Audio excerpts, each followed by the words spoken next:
ঘটনা হয়েছে, বাড়ি থেকে বলে বেরিয়েছে কি ক্রিকেট খেলতে যাচ্ছে। সকালবেলা ও আর একটা ওর বন্ধু, সে এখানে চান করতে এসছে আমাদের বাড়ি বাদামতলার ঘাটে। তখন ও চান করতে যখন নেমেছে তখন জোয়ার ছিল। তখন ওর সাথে যে ওর বন্ধুটা ছিল, সে বসেছিল আর ও চান করতে নেমেছে, তো নামার টাইমে ওই যে সাইডে যে গ্যাপটা আছে গ্যাপটার মধ্যে পড়ে যায়।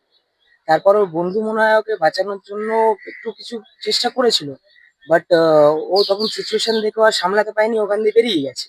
ওখানে আর একটা লোক ছিল সকালবেলা, তো উনি চেষ্টা করেছিলেন বাঁচানো, উনিও পারেননি। ততক্ষণ ওনারা যখন উঠেছেন ততক্ষণ ছেলে তারপরে ওখান দিয়ে লাপাত্তা হয়ে গেছে, তখন আর ছেলেকে খুঁজে পাইনি। তারপর আমরা যখন খবর পেয়েছি তখন আমরা সবাই এসেছি, আসার পরে তো যখন দেখছি তারপরে কিছু নেই, তখন প্রশাসনকে ফোন করা হয়েছে, থানার বড়বাবু এসেছেন, দেখেছেন, ডিজাস্টার ম্যানেজমেন্টকে ডেকেছেন, ওনারা এখন এসেছেন, আসার পরে এখন কাজ চলছে।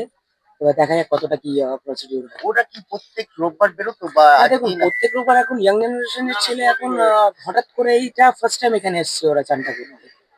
দাসপাড়া তো এখান থেকে অনেকটা হ্যাঁ, দূর। এখান দিয়ে দাসপাড়াটা অনেকটা দূর, ওরা দাসপাড়া লিলুয়া দাসপাড়ার ওখান দিয়ে ওনারা এসেছিলেন। তো আসার পরে এই ঘটনা শুনলাম, আমরা সবাই আসলাম পাড়া প্রতিবেশী, এসে তারপরে দেখছি কি এই ঘটনা কি হয়েছে। নাম ছেলেটি যে? হর্ষ চৌধুরী।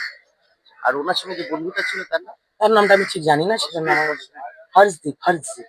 হর্ষদীপ আর হর্ষ চৌধুরী। তোমার ভাই কেন হর্ষ নাকি? হ্যাঁ, হর্ষদীপ আর হর্ষ সিং। ঠিক আছে দাদা, আপনার নাম? আমার নাম রাহুল সিং।